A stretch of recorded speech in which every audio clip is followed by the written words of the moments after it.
ब्रह्मानंदं परमसुखदं केवलं ज्ञानमूर्तिं द्वंद्वातीतं गगनसदृशं तत्त्वमस्यादिलक्ष्यम् एकं नित्यं विमलमचलं सर्वधी साक्षीभूतं भावातीतं त्रिगुणरहितं सद्गुरुं तं नमामि। सर्वमंगलमांगल्ये शिवे सर्वार्थसाधिके शरण्ये त्र्यंबके गौरी नारायणी नमोस्तुते। मी किसन महाराज चौधरी पसायदान यूट्यूब चॅनलवरून चला पंढरीला जाऊ या उपक्रमाच्या अंतर्गत आपण हरिपाठाचं चिंतन ऐकतो आहोत। मजल दर मजल करत वारीच्या वाटेवर सर्व वारकरी मंडळी चाललेली आहेत। काल आपला मुक्काम उंडवडीला झाला, आजचा मुक्काम आपण बारामतीला करतो आहोत। मजल दर मजल करत पांडुरंगाचं नामस्मरण करत विठ्ठल विठ्ठल गजरी अवघी दुमदुमली पंढरी अनेक प्रकारचे अभंग म्हणत ही सर्व मंडळी आज बारामती या ठिकाणी आलेली आहेत। संध्याकाळची वेळ आहे, आरती झाली आणि पुन्हा सर्वजण एकाग्र चित्तानं हरिपाठाचं निरूपण ऐकू लागले।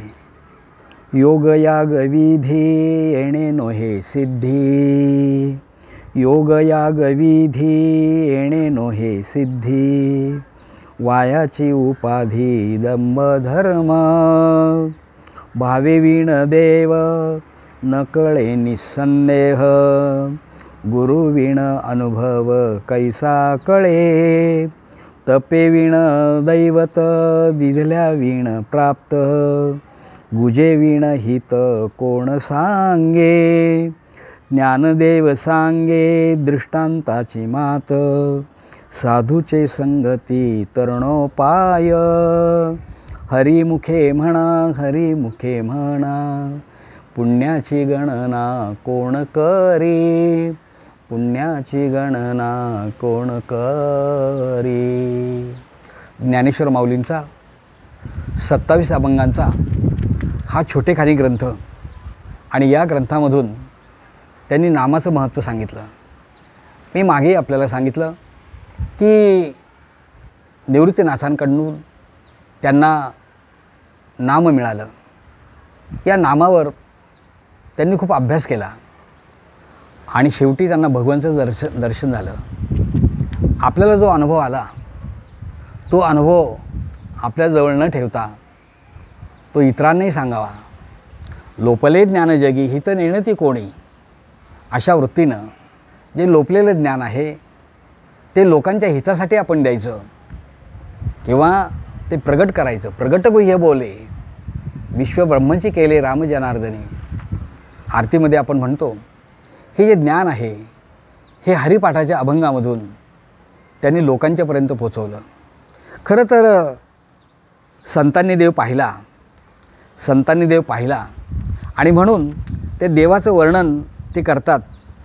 सुंदर ते ध्यान उभे विटेवरी कर कटेवरी ठेवून या, तुळशी हार गळा कासे पितांबर, आवडी निरंतर हेची ध्यान, तुका म्हणे माझे हेची सर्व सुख, पाहिन श्रीमुख आवडीने। जी अनुभूती आली ती महाराजांनी आपल्या अभंगामध्ये लिहिली। अनुभूती आल्याशिवाय तर अभंग येत नाहीत। महाराजांना अनुभूती आली ते पांडुरंगाचं सुंदर ध्यान त्यांनी पाहिलं। सुंदर ते ध्यान उभे विटेवरी, विटेवर उभं असलेलं सुंदर ध्यान पाहिलं। कर कटेवरी ठेवून या, दोन्ही हात कटेवर आहेत। तुळशी हार गळा कासे पितांबर, तुळशीचा हार गळ्यामध्ये आहेत, कमरेला पिवळा पितांबर आहे। तुळशी हार गळा कासे पितांबर, आवडे निरंतर हेची ध्यान। हे ध्यान महाराज म्हणतात मला खूप आवडतं। तुका म्हणे माझे हेची सर्व सुख, तुकाराम महाराज म्हणतात माझ्या जीवनातलं हे सर्वात मोठं सुख आहे। पाहिन श्रीमुख आवडीने, मला फक्त काय पाहिजे, जे भगवंताचं रूप मला दिसलं ते मला सतत पाहता यावं एवढीच माझी इच्छा आहे। किंवा काही संतांनी राजसुकुमार मदनाचा पुतळा रवी शशिकळा लोपलिया, किंवा ते असं म्हणतात की त्यांचं दर्शन नामामुळे त्यांना झालं आणि तो राजसुकुमार अशा प्रकारचा मदनाचा पुतळा संतांना दिसला आणि त्याचं वर्णन त्यांनी आपल्या अभंगामधून केलं। मंडळी, समाजामध्ये 3 प्रकारची माणसं असतात। पहिला प्रकार जो असा असतो तो फक्त देहच मानतो. दुसरा प्रकार तो देव मानतो. आणि तिसरा प्रकार तो देवही मानतो आणि देहही मानतो. क्रमाक्रमाने जर आपण या तिन्ही लोकांचा अभ्यास केला तर पहिला प्रकार असा आहे की जो फक्त देहच मानतो. त्याला दुसरं तिसरं काही नको असतं. जे देहचे आपणपे मानिते विषयांते भोग्य म्हणते आणिक काही न स्मरती काही एक. म्हणजे त्यांना फक्त देह सजवणं, त्याला व्यवस्थित ठेवणं, त्याचं लालन चांगन करणं आणि त्याला व्यवस्थित ठेवणं, बस या पलीकडे त्यांच्या जीवनात काही नसतं. असे माणसं फक्त देहालाच मानतात. ते फक्त देहालाच मानतात आणि जीवनाकडे पाहण्याचा दृष्टिकोन असाच त्यांचा भोगवादी असतो. जोपर्यंत आहोत तोपर्यंत खा प्या मजा करा अशी वृत्ती साहजिकच त्यांची होते. देह म्हणजे मी आणि मी म्हणजे देह या पलीकडे त्यांचा विचार नसतो. देह हा नाशवंत आहे, आत्मा हा अमर आहे, या गोष्टी त्यांच्या लक्षातच येत नाहीत. ते आपला आत्मा समृद्ध करण्याच्या ऐवजी फक्त देहाला समृद्ध करत असतात. पण तो नाशवंत आहे हे त्यांच्या लक्षात येत नाही.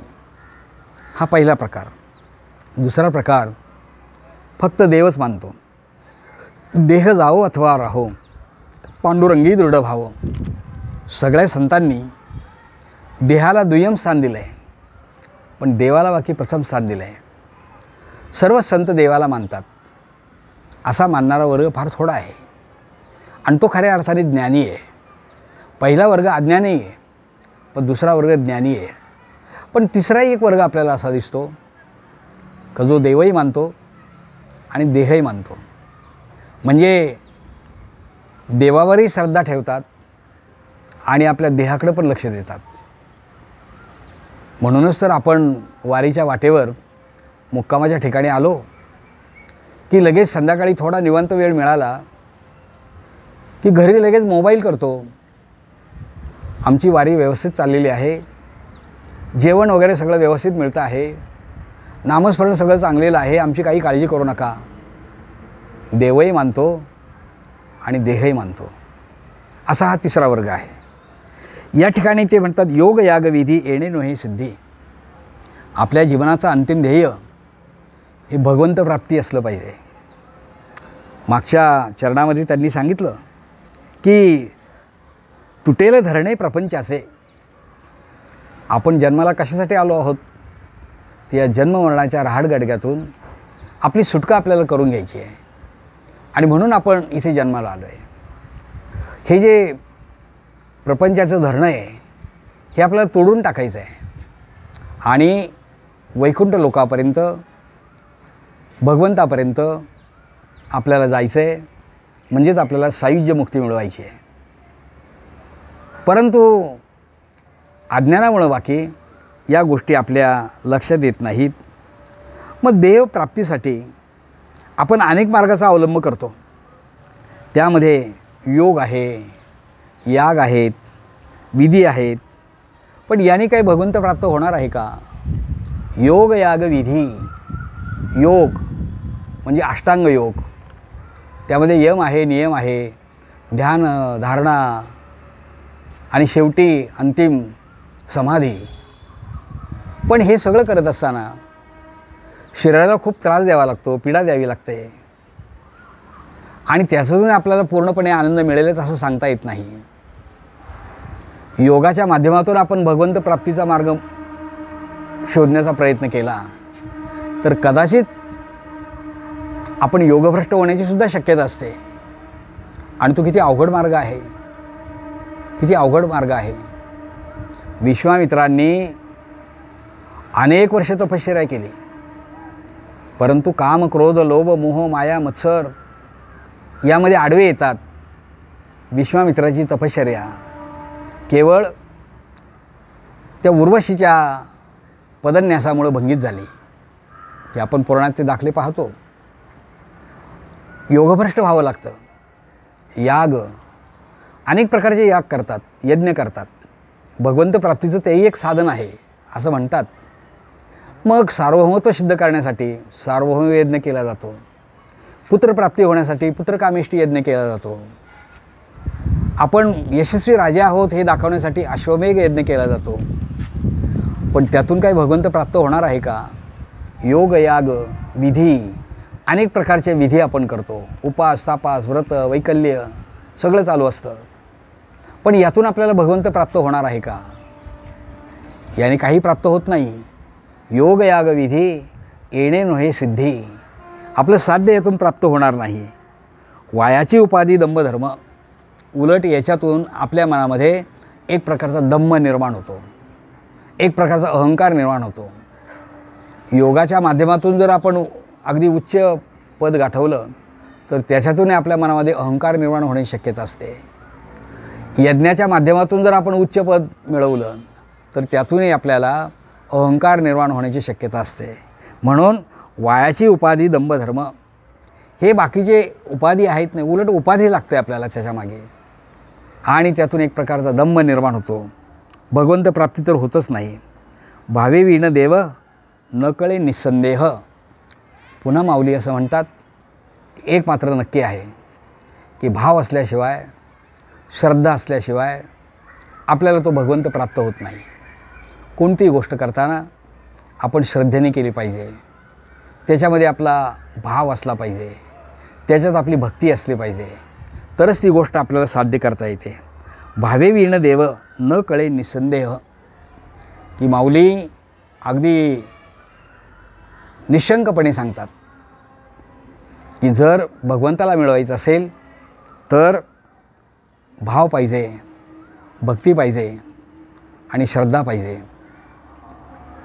जर भाव नसेल, मनी नाही भाव, देवा मला पाव, देव बाजारचा भाजीपाला नाही र, देव अशाने पावायचा नाही र. एका अभंगामध्ये आपण ऐकतो हे. म्हणजे तो इतका भाजीपाला नाही की तो आपल्याला पटकन प्राप्त होऊन जाईल. म्हणून ते म्हणतात, भावे विण देव न कळे निस्संदेह, गुरुविण अनुभव कैसा कळे. जर आपल्याला अनुभूती यायची असेल तर त्यासाठी आपल्या जीवनात गुरुच असले पाहिजेत. गुरु या शब्दाचा अर्थच असा आहे, गिर येते इति गुरु हो, गृणाती इति गुरु हो आणि गिर येते इति गुरु हो. जो अज्ञानाचा अंधकार दूर करतो त्याला आपण गुरु असं म्हणतो. जो नेमकी तीच जागा दाखवतो त्याला आपण गुरु असं म्हणतो. जो अचूक मार्गदर्शन करतो त्याला आपण गुरु असं म्हणतो. आणि उत्तम गुरु जर आपल्या जीवनामध्ये लाभले तर भगवंत प्राप्ती आपल्याला सहज होऊ शकते. गुरुविण अनुभव कैसा कळे. एखाद्या गोष्टीचा आपल्याला अनुभव घ्यायचा असेल तर तो आपल्याला गुरुच्या माध्यमातूनच होऊ शकतो. गुरु दोन प्रकारचे असतात. एक केवळ जे माहितीचं आणि ज्ञान देतात, माहिती आणि ज्ञान हे जे सांगतात ते आपले गुरुच असतात. परंतु जे आत्मज्ञान सांगतात ते आपले सद्गुरू असतात. आणि मग सद्गुरू जर आपल्या पाठीशी असतील तर काही कमी पडत नाही.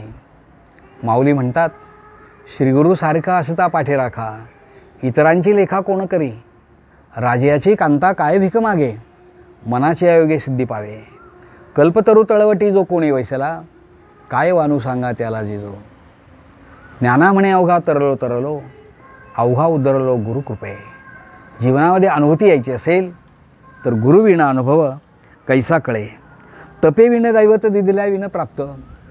जर एखादं दैवत आपल्याला प्राप्त करून घ्यायचं असेल तर त्यासाठी आपल्याला तप करावं लागतं, त्यासाठी आपल्याला साधना करावी लागते. साधनेच्या माध्यमातून, तपाच्या माध्यमातून आपल्याला भगवंताची प्राप्ती होऊ शकते. दिदल्या विण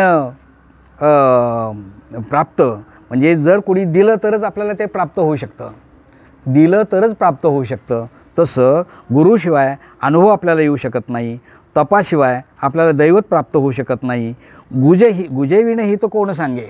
म्हणजे आपलं जर हित सांगायचं असेल, आपलं जर हित करणार असेल तर सांगणाऱ्या माणसाबरोबर आपण गुज गोष्टी केल्या पाहिजेत. त्यांनी आपल्याला चांगल्या अशा प्रकारच्या गोष्टी सांगितल्या पाहिजेत. गुजे विण ही तर कोण सांगे. ज्ञानदेव सांगे दृष्टांताची मात, साधूंचे संगती तरुणोपाय.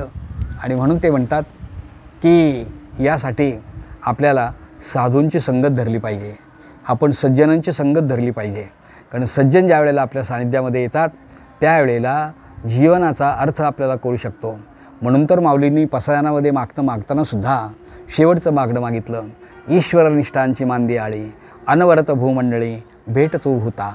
ईश्वरनिष्ठ माणसं एकमेकाच्या जवळ येऊ देत, ती एकमेकाजवळ गेली की ती आपल्यासारखंच दुसऱ्याला करून टाकतात. आणि म्हणून माऊलींनी अभंगाच्या शेवटच्या चरणामध्ये म्हटलं, साधूचे संगती तरुणोपाय. म्हणजे या जगामधून जर आपल्याला तरुण जायचं असेल तर सज्जनाची संगत करावी, चांगल्या माणसाची संगत करावी, साधूची संगत करावी.